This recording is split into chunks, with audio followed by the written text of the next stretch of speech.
Hello everyone! I'm Karen and this is my travel adventure. Kung hanap mo nga ay mura at relaxing na lugar, this video is perfect for you. 5:40 in the morning nga kami umalis papuntang Laguna. Bali 5 hours nga ang biyahe namin from Bulacan to Taytay Falls and depende na rin yon sa stopover nyo. After that, we're here at Laguna and nag-stop over muna kami para kumain ng lugaw. Napili ko nga is lugaw with bagnet. Rate ko to 4 out of 10, mas masarap pa rin yung lugaw sa Bulacan. After nga namin kumain, diretso biyahe na kami at gumamit kami ng Google Map. And pwede rin kayong gumamit ng Google Map or Waze kung hindi nyo pa napupuntahan yung lugar na to. And dito nyo nga kami pinadaan sa magandang place na to, sa Laguna. Madaming ang resort at hot spring dito sa Laguna, pero ang hanap namin is budget-friendly and relaxing na lugar. Nag-stop over muna kami at nagpalit ng mga damit at nagbaba ng ibang gamit. Meron kami pinag-stayan at bahay ng isa sa kasama namin. Nakita nga namin yung malaking signage na to at syempre bumaba na rin kami at nagpa-picture. Ang pupuntahan natin ang sikat na falls dito sa Laguna. Ito ang Mahayhay Taytay Falls. And now we're finally here.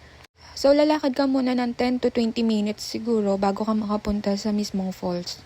And don't worry guys kasi malamig ang simoy ng hangin at very refreshing. Mai-enjoy mo talaga yung paglalakad. Tips ko nga lang para sa mga pupunta dito is wag na magdala ng maraming gamit kagaya namin.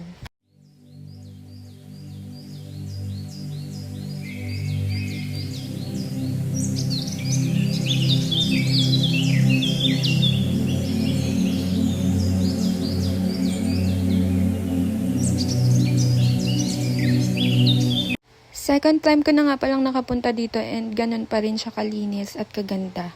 Ang naiba lang is yung mga punong natumba dahil siguro sa bagyo.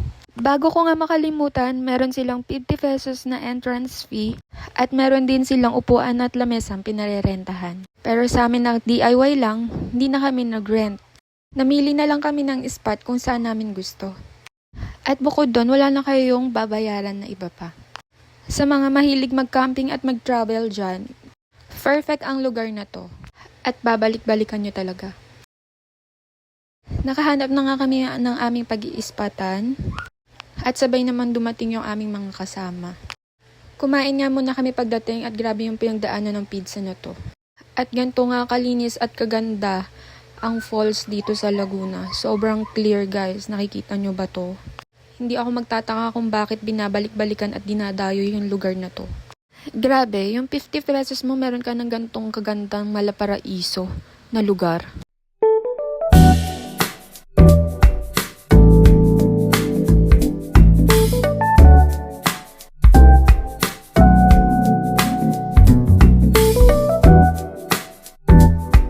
At syempre dapat hindi nyo palalampasin na hindi maligo dito sa falls na to dahil sobrang lamig niya guys. Nagyayelo.